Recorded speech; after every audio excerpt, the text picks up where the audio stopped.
English లో మాట్లాడాలంటే భయమా? మీలాంటి వాళ్ళ కోసమే spoken English personal training classes ఇప్పుడే జాయిన్ అవ్వండి. నమస్తే రమ్మగారు. నమస్తే జయ. రమ్మగారు, ఒక చందమామ కథ చెప్పండి. అంటే ఈ కాలానికి సరిపడే కథ అవునో కాదో కానీ ఓ, అట్లా అనిపించిందా మీకు? బాగుంటుంది. అంటే జనాలు దీన్ని ఎట్లా తీసుకోగలరు అనేది తెలియదు నాకు. కథగా చాలా నచ్చింది నాకు. అగ్ని పరీక్ష. ఓకే. పూర్వం కాంబోజ రాజ్యానికి చిత్రవర్మ అని ఒక రాజుగారు ఉండేవారట. అవివాహితుడు. ఆయన పెద్దగా వివాహం ప్రయత్నం పెట్టుకోలే. వేటల్లో తిరుగుతూ ఉండేవాడు. ఏదో రాజ్యాన్ని విస్తరించడం, రాజ్యాన్ని డెవలప్ చేయటం, రాజ్యంలో ఏవేవో చేస్తూ ఉంటాం, ఇట్లాగే చేసేవాడు. వివాహితుడు కాదు. ప్రజలందరూ ఇంకా రాజుగారు ఎప్పుడు పెళ్లి చేసుకుంటారు, మనకి ఎప్పుడు సంతానం కలుగుతుంది, ఆయనకి ఎప్పుడు యువరాజు పుడతాడు, అలా ఆలోచించి అనుకుంటూ ఉండేవాళ్ళు. పెద్ద పెద్ద వాళ్ళని ఎవరైనా కలిసినప్పుడు ఇంకా రాజుగారిని పెళ్లి చేసుకోమనండి, ఇంకెంతకాలం అవివాహితుడుగా ఉన్నాడు, రేపు పొద్దున రాజ్యానికి ఉత్తరాధికారి కావాలి, ఇలా అడిగేవాళ్ళు. తర్వాత అప్పుడు మంత్రి సామంతులు అందరూ కలిసి ఒకనాడు రాజుని బాగా బలవంత పెట్టి మీరు వివాహం చేసుకోవాలి అని గట్టిగా చెప్పారు. అప్పుడు ఈయన ఏమన్నాడంటే, నాకు కులాలు వాటి పట్టింపు లేదు, ఎవరినైనా సరే ఎవరో ఒకళ్ళని పెళ్లి చేసుకోవడానికి మీరు ఒప్పుకునేటట్టయితే నేను ఎవరో ఒక అమ్మాయిని ర్యాండమ్గా చూసి పెళ్లి చేసుకుంటాను. గుణగణాలే కావాలి కానీ కులగోత్రాదులు నాకు అక్కర్లేదు. అసలు వివాహమే వద్దు, నేను ఆజన్మ బ్రహ్మచారిగా ఉండదలుచుకున్నాను, మీరు చేసుకోమన్నారు కాబట్టి నేను అట్లా చేసుకుంటా అన్నాడు. రాజుకు పెళ్లి కావటమే ముఖ్యమని భావించినటువంటి ప్రజలు, ఈ మొత్తం ఈ పాలనా యంత్రాంగము అందరూ ఒప్పుకున్నారు. రాజుగారు పెళ్లి పెళ్లి పెళ్ళి అన్నారు. పెళ్లి ఏర్పాట్లన్నీ అయినాయి. పెళ్లి కుమార్తె ఎవరో తెలియదు ఇంకా. అయితే పెళ్లి కుమారుడిగా అలంకరింపబడి ఇంకొద్ది గంటల్లో ముహూర్తం అనగా రాజుగారు అలంకారం చేసుకుని గుర్రం వేసుకుని ఆ నగరంలో నగర శివార్లలో ఉన్న ఒక పేద కాపు ఇంటికి వెళ్ళాడు. ఆ ఇంటికి మండిగానికి పసుపు కూడా లేదు ఆ ఇంట్లో. అదొక పేద కాపు ఇల్లు. కులం అందరూ కాపు అని చెప్తారు. వీళ్ళు ఏంటంటే పొలాలకి కాపలా కాయటాలు అలాంటి పనులు చేసే కుటుంబాలు అన్నమాట. ఆ పేద కాపుకి ఒక కూతురు ఉంది, సుగుణవతి. ఆవిడ పేరు గుణవతి. భలే అందంగా ఉంటుంది. నగలు నాణ్యాలు పట్టు చీరలు ఏమీ లేకపోయినా సహజంగా చాలా సౌందర్యవతి, మహాగుణవతి కూడా. చాలా సాతు స్వభావం, శాంతమూర్తి. వెళ్ళి ఆ తలుపు కొట్టాడు. ఆయనతో పాటు ఉన్న అంగరక్షకులు, పెళ్లి ఏర్పాట్లు చేస్తున్న వీళ్ళంతా ఆశ్చర్యపోయారు. ఆయన పెళ్లి కుమారుడు అలంకరణలో ఉన్నాడు. ఆ పేద కాపు బయటకు వచ్చాడు. చిత్తం మహాప్రభు ఏం కావాలి ఏం కావాలని అడిగాడు. అంటే మీ అమ్మాయిని పిలువు, ఆ అమ్మాయిని పెళ్లి చేసుకుంటానన్నాడు. ఓయ్, ఆయన ఎప్పటి నుంచో ఆ పిల్ల నచ్చింది ఆయనకి. కానీ ఆ పిల్లని చేసుకోవడానికి ప్రజలు కానీ తన తాలూకు సమాజం కానీ ఒప్పుకోదు. ఓ పేద కాపు యువతి ఎట్లా రాణి అవుతుంది? మహారాణికి ఇంకో కొత్త కొత్త గుణాలు ఉండాలి, అవేవో ఉండాలి. తండ్రి రాజు అవ్వాలి, అవన్నీ ఉంటాయి. ప్రజలు యాక్సెప్ట్ చేయరు. మంత్రి సామంతులు కాకులు పొడిచినట్టు పొడుస్తారు. ఆవిడకేం తెలుసు అంటారు. భారీగా ఉండటమే కాదు, ఇక్కడ మహారాణిగా ఉండాలంటే మెయింటెనెన్స్ అదే కదా, చాలా ఉంది. దానికి ఒక ప్రత్యేక యాటిట్యూడ్ కావాలి. ఒప్పుకోరు కాబట్టి ఆయన పెళ్లి చేసుకోదలుచుకోకుండా ఊరుకున్నాడు. ఆయనకి ఈ అమ్మాయే నచ్చింది. ఎప్పుడైతే వాళ్ళంతా నువ్వు ఎవరిని తెచ్చినా మాకు ఓకే అన్నారో అప్పుడు ఈ పని చేశాడు అనమాట. ఆ అమ్మాయి చిత్తప్రభు అంతకంటేనా అంది, నేను పెళ్లి చేసుకుంటాను అని చెప్పేసరికి అక్కడి నుంచి పెళ్ళి అయిపోయింది. వెనకాల వచ్చిన సైనికులే చకచక చుట్టుకాలు అక్కడ ఇక్కడ వెతికి మామిడి మండలు కట్టి తెచ్చారు ఆ ఇంటికి. గుమ్మానికి పసుపు రాశారు. వచ్చిన ముత్తైదులు వాళ్ళే అమ్మాయిని చక్కగా అందంగా పట్టు చీరలు, చీల్చే నంబరాలు కట్టి తయారు చేశారు. వాకిట్టు అప్పటికప్పుడు పందిరి వెలిసింది. గంటల్లో పెళ్ళి అయిపోయింది. ముహూర్తం వేళకి అన్నీ వీళ్ళే రెడీ చేసుకుని పెళ్లి చేసుకుని ఆవిడని తెచ్చుకున్నారు. ఎవరికీ నచ్చల. ఏం చెయ్యాలి? ఆయనకి తెలుసు. పెద్దగా వీళ్ళు మొదట ఆహాహా పెళ్ళైపోయిందని అందరూ సంతోషించి స్వాగతం పలికారు. కానీ ఆవిడని లెక్క చేసేవాళ్ళు కాదు. రాజు మీద కూడా లెక్క తగ్గింది. క్రమంగా కాలక్రమాన ఆవిడ గర్భవతి అయింది. ఓకే. గర్భవతి అయితే ఓ 3 ఏళ్లకో ఏమో 4 ఏళ్లకి బహుశా ఓ పిల్ల పుట్టింది. ఆడపిల్ల పుట్టేసరికి ఈయన పురిటింట్లో పిల్లని చూసి ఏమన్నారంటే, నీ మొహం ఎవరికీ గిట్టదు, ఇక్కడ నువ్వేమీ చేయలేకపోయావు, వీళ్ళని ఇంప్రెస్ చేయలేకపోయావు, నువ్వేం పోని మగపిల్లాడిని కంటే వాడేదో కనీసం రాజు అవుతాడు అని భావించి ఒప్పుకునేవాళ్ళు. అది లేదు. ఇప్పుడు ఈ కాపు మనవరాల్ని యువరాణిగా వీళ్ళెవరూ యాక్సెప్ట్ చేయరు. అంటే ఏం చేస్తాను ప్రభు, నా అదృష్టం ఇంతే అనుకుంటాను, ఇంకంతకంటే ఏం చేస్తాను అంది. పిల్ల 11వ రోజున ఓ సైనికుడు వచ్చాడు. అమ్మా, రాజుగారు అమ్మాయిని తీసుకువెళ్ళి అన్నాడు. అనగానే ఈవిడికి అర్థమైంది, పిల్లని ఏదో చేసేయబోతున్నారు. ఆవిడ చాలా దుఃఖించి, ఏం చేస్తాను నాయన, నా మీద ఇంతే ఉంది కరుణ, పోనీ తల్లిని చేశారు, తల్లిని కానిచ్చారు, పిల్లని ఏమైనా చేసి ప్రాణం పోయేదాకా నా పిల్లకి బాధ మాత్రం కలిగించిపోక నాయన అమ్మాయికి అని 11 రోజులు చంటి పిల్లని ఎత్తి ఆ చేతిలో పెట్టింది.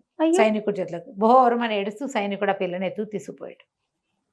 ప్రజలంతా నిర్ఘాంతపోయారు. అవురా, ఎంత పని చేశాడు రాజు, పచ్చి బాలింతరాలే పాపం. సుగుణవతి ఒక్క మాట కూడా మాట్లాడితే నోరు మూసుకుని ఉంటుంది, అంత శాంత స్వభావరాలు. జనాలకి ఎంత జాలేసిందో ఆవిడంటే. ఏం చెయ్యాలో తెలియలే. కానీ ఆవిడ భర్తని ఏమి అనలా, తన కష్టం ఎవరికీ చెప్పుకోలే, మాట్లాడకుండా ఉండేది.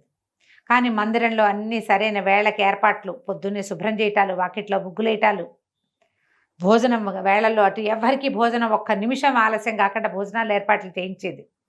క్రమంగా మందిరంలో ఉన్న వాళ్ళంతా ఆవిడ మాట వినటానికి, ఆవిడ పద్ధతి ప్రకారం ఉండటానికి అలవాటు పడ్డారు.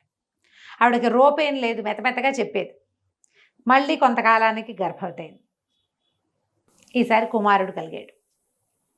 మళ్ళా రాజుగారు వెళ్ళి పురిటింట్లో నుంచున్నాడు. పురిటిలో నుంచుని, కొడుకుని కన్నావు కానీ నువ్వు వీళ్ళని మెప్పించలేవమ్మా, వీళ్ళని మెప్పించడం నీ వల్ల కాదు, ప్రజలకు ఏమీ నీ మొహం గిట్టదు, ఈ సభాభవనాల్లో కూడా ఎవరికి, అంతఃపురంలో కూడా నువ్వంటే ఇష్టం లేదు ఎవరికి, నువ్వు ఎట్లా గెలుస్తావో వీళ్ళతోటి అన్నాడు. అమ్మాయి ఆవిడేమంది, ఏం చేస్తాను ప్రభు, మీ భార్యని అవటం నా అదృష్టంలో భాగం, నాకు ఇచ్చాడు భగవంతుడు. నీతో భార్యగా కొంతకాలం ఉన్నాను, ఈ ఇందులో ఉన్నాను, ఈ మహాభవనంలో రాజభవనంలో ఉన్నాను. ఓ పిల్లకి తల్లి అయ్యాను, ఓ పిల్లవాడికి తల్లిని అయ్యాను, అదే నా భాగ్యం. ఏం చేస్తాను నేను, ఎందుకు ఒప్పుకోరు వాళ్ళు అని అంటారు. ఆవిడ ఊరుకుంది. 11వ రోజున సైనికుడు వచ్చాడు. మళ్ళీ అబ్బాయి గారిని దారిలో పెట్టమన్నారండి అని. ఆవిడ ఏడ్చుకుంటూ పిల్లాన్ని అప్పచెప్పింది. ఇక ప్రజలకి ఎంత పెచ్చొచ్చేసిందంటే, పని చేస్తాడా, మగపిల్లాన్ని ఇచ్చేస్తారా ఎవరైనా, తనకిష్టానికి తనకు నచ్చిందని ఆవిడని పెళ్లి చేసుకుని ఆవిడని తెచ్చి మండపంలో పెట్టి మందిరంలో పెట్టి ముందు పిల్లని పంపేశాడు, ఇప్పుడు పిల్లాన్ని కూడా పంపించేశాడు. పోనీ సగం కాపు రక్తం ఉన్నా సగం క్షత్రియ రక్తం ఉంది కదా, రాజు కాలేకపోయాడా పిల్లవాడు, యువరాజు ఎందుకు కాడు? రాజు మీద వ్యతిరేకత, రాణి మీద అపరిమితమైన జాలి వచ్చేసినాయి ప్రజల్లో. 4 సంవత్సరాలు గడిచింది. రాజు ఏం చేశాడంటే, అక్కడికి బాగా దూరంగా భీమశీల నగరం అని ఒక నగరం, ఈయన మేనమామలు అక్కడ రాజులు. ఈ పిల్లలిద్దరూ అక్కడ పెరుగుతున్నారు. పిల్లని అక్కడ పంపించేశాడు. 4 ఏళ్లకి మళ్ళీ 3 ఏళ్లకి చిన్నపిల్లాడు కూడా అక్కడికే వెళ్ళిపోయాడు. అక్కడ ఆయన మేనమామలు ఉన్నారు, శుభ్రంగా పెంచుతారు. మేనమామల పెంపకాలు మంచివి కదా, అక్కడ పెరుగుతున్నారు. ఈవిడ ఇట్లా కామ్గా ఉండేది, ఒక్క మాట అనలా భర్తని. ఆయనతో సంసారంలోనే ఉండేది, రాజ్యభారం వహించేది, చుట్టుపక్కల ఉన్న దేవాలయాల్లో అర్చనలు అన్నీ జరిగేవి. 4 ఏళ్లకి ఆయన ఒకరోజు, అమ్మా నువ్వేం చేసినా వీళ్ళ మెప్పు పొందలేవు, అందుకని నిన్ను వెనక్కి పంపించేద్దాం అనుకుంటున్నానంటే మహాప్రసాదం, అలాగే వెళ్ళిపోతానంది ఆవిడ. ఎంత సాధ్వీరమ్మ గారు. దిగి వెళ్ళిపోయింది. ఆవిడ వెళ్ళిపోయి తండ్రి దగ్గరికి వెళ్ళిపోయింది. పేద కాపు ఇంటికి. వాళ్ళ ఇల్లేం మారలా, ఈవిడ రాణి అయింది కానీ వాళ్ళు మామూలుగానే ఉన్నారు. ఈవిడ రోజు అంతకుముందు 10 ఏళ్ల నాడు ఏం పని చేసేదో, 10 ఏళ్ళ మరి ఇంతకాలం అయింది కదా, 10 ఏళ్ల క్రితం ఏం పని చేసేదో, బావికి వెళ్ళి నీళ్లు తెచ్చుకోవటము, ఇంట్లో అన్నం వండుకోవటము, వాకిలు అలకటము, వాళ్ళ నాన్న ఒడ్లు తెస్తే అవి బాగు చేయటం, దంపటం, చాట్లో వేసి చెరగటం మామూలుగా చేసుకునేది. నేను రాజుగారి భార్యనని ఏ రకమైన యాటిట్యూడు ఆవిడ చూపించలే. ఇంకేమిటి, నా భోగం అయిపోయింది, పోలిన భోగం ఎన్నాళ్ళు అంటే మా అత్త సంతపాకి వెళ్ళొచ్చేదాకా అని. సాయంకాలం అయ్యేసరికి వైభోగం అయిపోయింది, సంతానం కూడా కలిగింది, జీవన సాఫల్యం లభించింది. ఆవిడ నిశ్శబ్దంగా ఉండిపోయింది. 2 ఏళ్ళు గడిచినాయి. అసలు రాజు అంటే ఎవర్షన్ వచ్చింది ప్రజలకి, చిచ్చి అనుకున్నారు. అసలు మంత్రులు సామంతులకైతే మరీను మహాసాధ్వి. ఆవిడ వెళ్ళిపోయాక అల్లకల్లోలం అయిపోయింది ఈ అంతఃపురం అంతా. ఆవిడ ఎన్ని రకాల మేనేజ్మెంట్లు చేసేదో నిశ్శబ్దంగా. మొత్తం మేనేజ్మెంట్ అంతా తలకిందులు అయిపోయింది. కొంతమంది దాసాసిగా సాయంత్రం అయ్యేసరికల్లా ఏడ్చు కూర్చునేవాళ్ళు ఆవిడ లేదని. దేవాలయాల్లో అర్చకులు కూడా దీనంగా ఉండేవాళ్ళు. ఆవిడ ఎంత ఆదరంగా పలకరించేదో, ఎంత బాగా చూసిందో, ఎంత మంచిదో, ఎంత నిశ్శబ్ద ప్రాణో. ఆఖరికి పురుడు పోసిన దాదులు వాళ్ళు గట్టిగా నొప్పొచ్చినా ఏడ్చిన రకం కాదమ్మా, ఆ తల్లిని ఇట్లా క్షోభ పెట్టాడు రాజు అని రాజునే తిట్టేవాళ్ళు, తిట్టుకునేవాళ్ళు, ఏం చేయాలో తెలియక. సరే రాజుగారు ఒకనాడు నేను మళ్ళీ వివాహం చేసుకోదలుచుకున్నానని అనౌన్స్ చేశాడు. అనౌన్స్మెంట్ అయ్యేసరికల్లా చుట్టాలు పగ ఏముంది, పెళ్లి ఏర్పాట్లు అవుతున్నాయి. ఈసారి పెళ్లి కూతురు ఎవరో ఎవరికీ తెలియదు. కిందటిసారి అటకే చేశాడు కదా ఆయన. పెళ్లి ఏర్పాట్లైనా నగరం అంతా అలంకరించారు. భీమశీల నగరం నుంచి కూతురు కొడుకు ఇద్దరు వచ్చారు. పిల్లకి 12 ఏళ్ళు, 12 ఏళ్ల పిల్ల పై ఊరు నుంచి ఎక్కడి నుంచో వస్తే వీళ్ళు ఏమనుకున్నారు, ఈ పిల్ల పెళ్లి కూతురు అనుకున్నారు జనం అంతా. మరి అప్పట్లో ఏముంది, 20 ఏళ్ల వార కూడా చేసేవాళ్ళుగా పెళ్లి. ఇప్పుడు పెళ్లి ఏర్పాట్లు అవ్వాలి.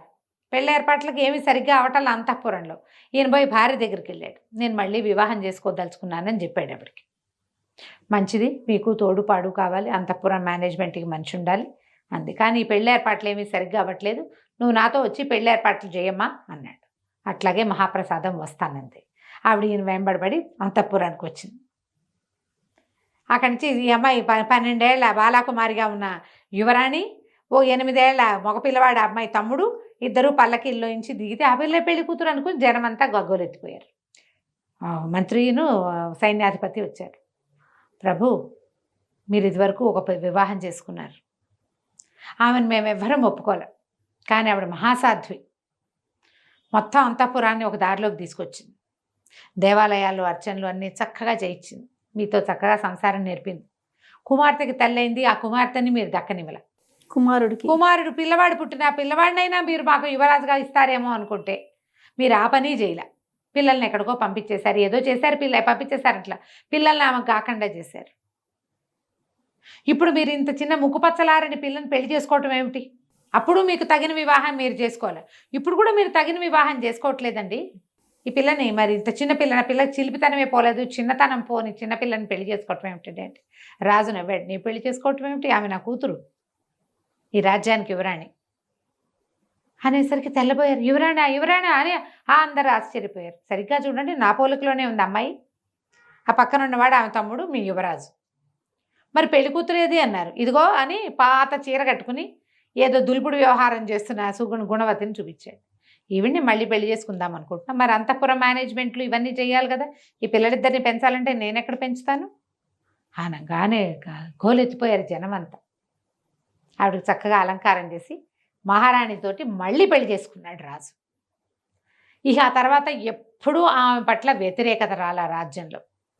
ఆమెకి సానుకూలంగా ఈ ప్రపంచాన్ని మార్చడానికి ఆయన ఈ పని చేశాడు. అదొక అగ్ని పరీక్ష ఆమెకి. ప్రజలు ఆమెను యాక్సెప్ట్ చేయడం కోసం ఏం చేశాడు, రాముడు సీతని అగ్ని పరీక్ష చేశాడా? ఈ అగ్ని పరీక్షకి గురి చేశాడు. సంతానాన్ని దూరం చేసినా భర్తకు వ్యతిరేకం కాలే ఆవిడ. అందుకేనా మీరు ముందన్నారు ఈ కథ ఈ జనరేషన్కి నచ్చకపోవచ్చు. నీకే నచ్చలేదు, 30 రంగులు మారినాయి నీ మొహంలో. అస్సలు నచ్చలేదు. చాలా మంది ఏం చేస్తారు జయ, భర్త ఇంపార్టెంట్ కాదు, పిల్లలే ఇంపార్టెంట్. నా పిల్ల నాకు చాలా ఇంపార్టెంట్ అంటారు. మనం పాతకాలం కథల్లో అవి అలా చూడం. పిల్లల పక్షం వహించి మొగుళ్ళను వదిలేస్తారు. కానీ అది వదలకూడదు జయ. మనకి భగవంతుడు ఇచ్చింది భర్తని, అతనితో ఉండాలి. మరి అతని సంతానాన్ని దూరం చేయొచ్చు రమ్మగారు. ఏదో చేశాడు ఇక్కడ. అది ఎట్లా అవుతుంది రమ్మగారు? ఏదో కాదు కదా. ఆవిడ భర్తే కాదు, ఆయన రాజు కూడా. ఆవిడకి రాజాజ్ఞని ఒప్పుకుంది. ఒకరిని ఓకే, ఇద్దరిని అతనే యాక్సెప్ట్ చేస్తే ప్రజలందరూ యాక్సెప్ట్ చేస్తారు కదా. ఎవరు యాక్సెప్ట్ చేయలే. చూడు, ముందంతా వాళ్ళు ఒప్పుకోలేదు.